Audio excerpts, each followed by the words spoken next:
नमस्कार, आप सभी में मोटापे के बारे में आज हम लोग जानकारी लेने वाले हैं। मोटापे ओबेसिटी बोलते हैं इसको अंग्रेजी में, और ये एक स्थिति है जब अत्यधिक शारीरिक वसा जो जिसे हम फैट बोलते हैं शरीर में जमा हो जाती है और स्वास्थ्य पर हानिकारक प्रभाव डालती है।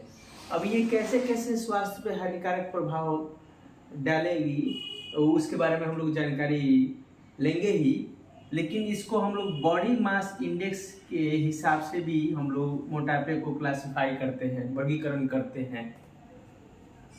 जैसे कि अब बॉडी मास इंडेक्स WHO के हिसाब से ये एडल्ट में हम लोग कैसे हम लोग आमतौर पर इसे वर्गीकरण करे हैं, विभाजन किए गए हैं, उसके बारे में हम लोग जानकारी लेंगे। जैसे और ये पूरे विश्व में ही इसको अपनाया जाता है। जैसे अब इसमें 4 कैटेगरीज में बांटा गया है। एक तो अंडरवेट के कैटेगरी में बांटा गया है, नॉर्मल के कैटेगरी में बांटा गया है, ओवरवेट के कैटेगरी में बांटा गया है, और इसको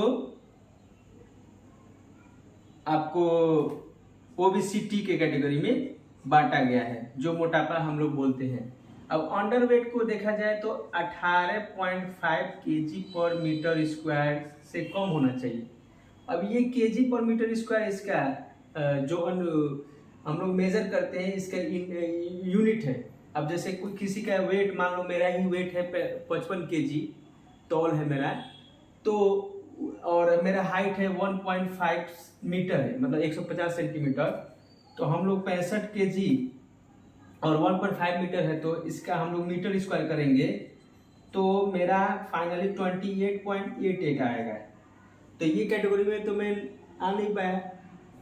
फिर इसके बाद क्या है, 18.5 से 24.99 kg पर मीटर स्क्वायर, जिसको हम लोग नॉर्मल बोलते हैं।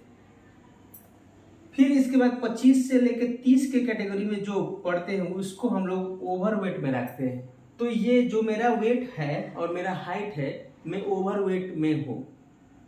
और ओबेसिटी 30 के ऊपर के कैटेगरीज में केजी पर मीटर स्क्वायर की कैटेगरी में रखा जाता है। तो मोटापा क्या है?